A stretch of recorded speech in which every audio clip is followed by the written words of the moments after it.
Chapter 11. Royal Welcome. The morning sun cast long shadows across Drakmoor's central square as thousands of refugees gathered in response to the royal summons. Marcus stood with his family near the back of the crowd, Tom's massive frame providing a useful windbreak against the mountain air that swept down from the peaks surrounding the city. Never seen so many people in one place. Look at all the different clothes, Marcus. Some of these folks must have come from kingdoms I've never even heard of. Marcus nodded, but his attention focused on the elaborate platform erected at the square's center. Royal banners snapped in the wind, and he could see ranks of guards in gleaming armor forming a protective perimeter. Refugees from 17 settlements, nearly 50,000 souls all told. The largest evacuation in Valdris history. She'd been moving through the crowd since dawn, helping coordinate the various groups.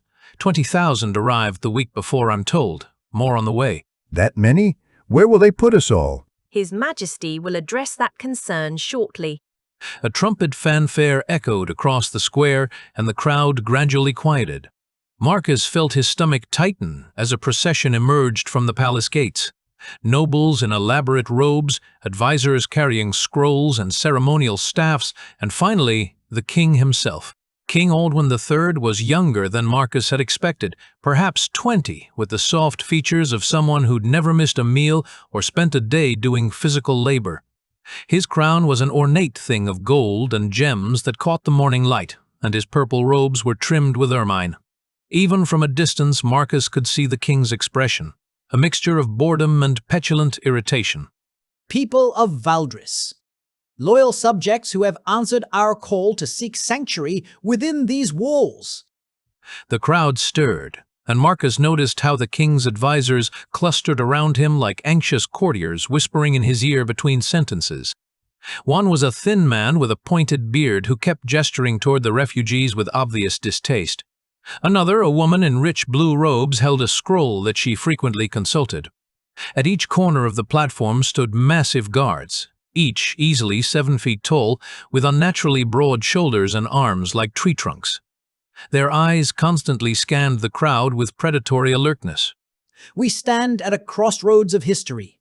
The dark wizard Malachar has swept across our continent like a plague, consuming kingdoms that once stood proud and free. Thornwick has fallen. The coastal cities of Merrillhaven lie in ruins. Even the great fortress of Ironhold could not withstand his magical might. Murmurs rippled through the crowd. Marcus heard someone behind him whisper, "Ironhold? Fell?" But they said it was impregnable. But we are not without hope. Valdris remains free, protected by our mountain walls and the courage of our people. We have what others lack: unity, determination, and the greatest mineral wealth on the continent. Marcus felt a chill that had nothing to do with the mountain air. He'd noticed the mining operations on their approach to the city. Massive excavations carved into the mountainsides with streams of workers moving like ants between the tunnels and processing facilities. Our miners have broken through to new veins of iron, copper, and precious metals. Enough to forge weapons for 10 armies, enough to fund the greatest military campaign in our history. With these resources, we will not merely survive Malachar's advance. We will drive him back and reclaim every stolen kingdom. The crowd erupted in cheers, but Marcus noticed they came mostly from the city dwellers who'd gathered to watch the spectacle. The refugees themselves seemed more subdued. But such an undertaking requires sacrifice from all of us. Every able-bodied person must contribute to our kingdom's defense. Here it comes. Marcus thought, his hands clenching into fists. Therefore, all adult male refugees will be assigned to mining duties, working the new excavations that will provide the materials for our victory. The work is hard but honest, and in return, you will receive housing, food, and the protection of our walls. Marcus felt Tom stiffen beside him. Mining? But I don't know anything about mining. Women and children will be assigned to support roles. Agricultural work to feed our expanded population, textile production for military supplies, and various crafts, essential to our war effort. Again, housing and sustenance will be provided. Sister Cora's jaw tightened almost imperceptibly. Marcus wondered if she'd known about this announcement beforehand or if she was learning about it along with everyone else. Some may ask why such measures are necessary. The answer is simple. We are at war whether we chose it or not. Malakar's forces grow stronger with each conquered kingdom, each enslaved population. We must match his strength with our own or all will be lost. The thin advisor with the pointed beard leaned in to whisper something, and the king nodded. Lord Varric reminds me to address practical concerns. Work assignments will begin tomorrow. Housing has been prepared in the lower districts. Simple but adequate accommodations for families. Meals will be provided at communal dining halls. All necessary tools and equipment will be supplied. Marcus's mind was racing. This wasn't a rescue operation, it was conscription. The refugees had been gathered not just for their protection, but to provide a ready workforce for the king's war effort. They couldn't leave, the city couldn't return to their destroyed homes, and now couldn't choose their own occupations. What about those with special skills? An excellent question. Those with valuable trades. Smiths, engineers, scholars will be evaluated for specialized roles. We are not wasteful of talent. Lord Varric will oversee these assessments personally. The thin advisor stepped forward slightly, his cold eyes scanning the crowd as if already cataloging useful individuals. But let no one mistake this for charity. These are not gifts, but exchanges. You receive protection and sustenance. In return, you provide service to the kingdom that shelters you. This is the way of war, and war is what we face. Marcus felt his grandfather's hand on his shoulder. Easy, lad. Your face is showing too much of what you're thinking. Marcus forced his expression to neutrality, but inside he was seething. The king spoke of protection and sustenance as if they were generous gifts, but what he was really describing was indentured servitude. Some of you may wonder about the duration of these arrangements. The answer is simple. Until Malakar is defeated and your homes can be reclaimed. Whether that takes months or years depends on how quickly we can build the strength necessary for victory. Years. Marcus felt his stomach drop. The king was talking about years of forced labor with no guarantee of when or if it would end. Now practical matters must be addressed. Representatives from each refugee group will report to the registration tables being set up around the square. You will be assigned housing numbers, work details, and meal schedules. Children under 11 will help their mothers at their assigned tasks. Boys over 11 must follow their fathers to the mines. This is like a concentration camp. Marcus thought, his stomach churning. Families, split apart children forced into labor, no choice in their own destinies. Before we conclude, let me address any who might harbor doubts about these measures. Some may think them harsh, but I ask you to consider the alternative. Malachar shows no mercy to those he conquers. His armies leave only death and desolation. Here you have life purpose and hope for the future. Look upon Drakmor's walls, its towers, its strength. This is what organized effort can achieve. This is what your labor will help preserve and expand.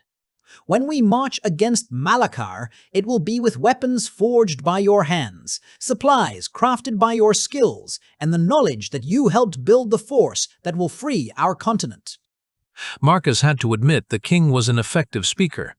Tall and commanding despite his youth, with golden hair that caught the sunlight and a voice that carried authority beyond his 20 years.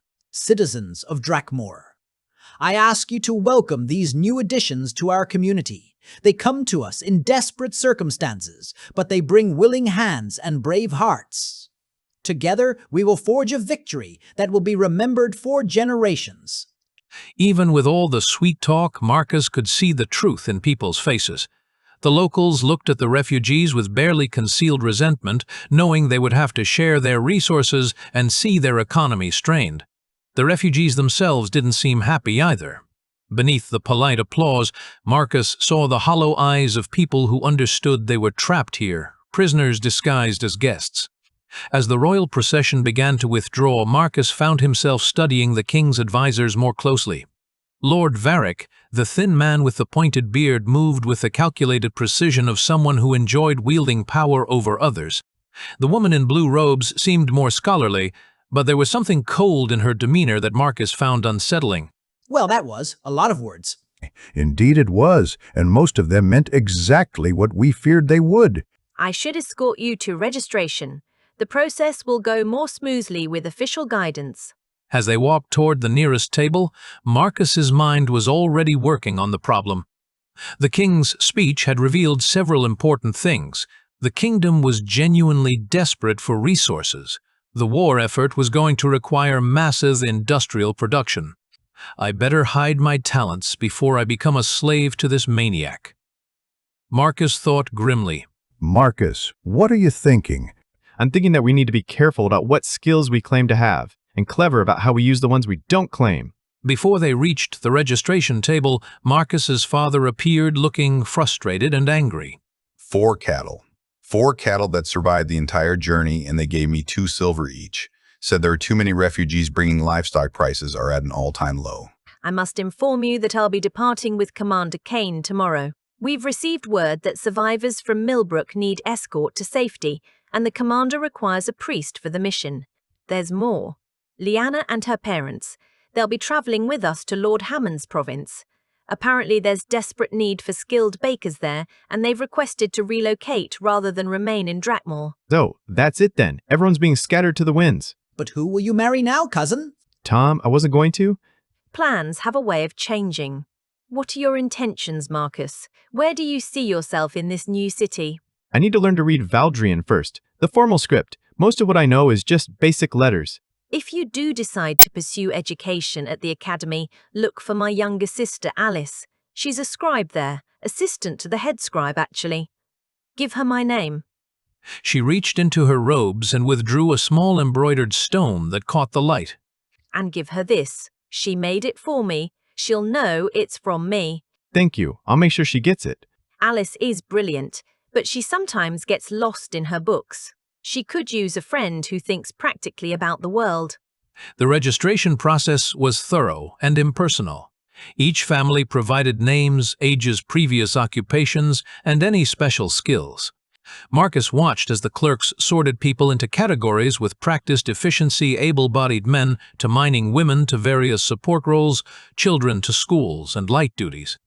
As they waited in line, Marcus heard muttered comments from the local citizens helping with registration. More mouths to feed. Should have stayed and fought instead of running here to burden us. When their turn came, Marcus's family members stepped forward one by one. His aunts and female cousins were assigned to textile work, his uncles to mining, his younger cousins to various duties. Finally, only his grandfather and Marcus remained. State your name, boy. Why do you have a metal pin? And your friend there has one too. State your name. I don't have all day. Is it because of our arrival? Pins given by the state to indicate your locals? Old man, tell me his name or I'm calling the guards. Thousands of people are waiting. Marcus of Millhaven, but I'm not going to work in the mines. You, a baker? Tailor? You don't look like a blacksmith. No, I just plan to find a better job. Look, kid, let me give you some advice. No one will give you any job here. Be glad we're offering you anything that will feed you. Don't think your family will get enough to feed slackers. Guessed that already. There's no way the farms outside the walls can feed this many people, especially considering most provincial food supplies have vanished. If we all agree to this slave system, we'll eventually die from some form of deficiency or suffer illness anyway. Slave system, you ungrateful little? I'm marking you as a freeloader. You'll pay 1 silver each week for your tenancy. Joran of Millhaven, miner. Housing assignment, Lower District Building, 47 apartments, 12 through 15. Report to the mining foreman at dawn tomorrow for work assignment. Meals are served at the 3rd District Communal Hall at sunrise, midday, and sunset. Questions? When do we get to see our housing? Guides will direct you after registration is complete. Next family. As they were shepherded toward the lower district with a group of other refugees, Marcus got his first real look at how Drakmore was organized.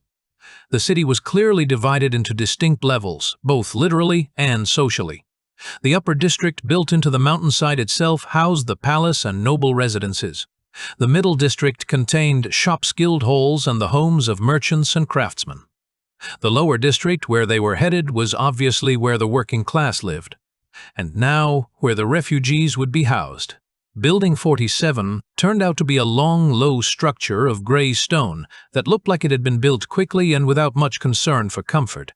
The apartments were small, 2 rooms each with basic furniture and little else. But they were clean, and after weeks of sleeping on the ground, even a simple bed felt luxurious.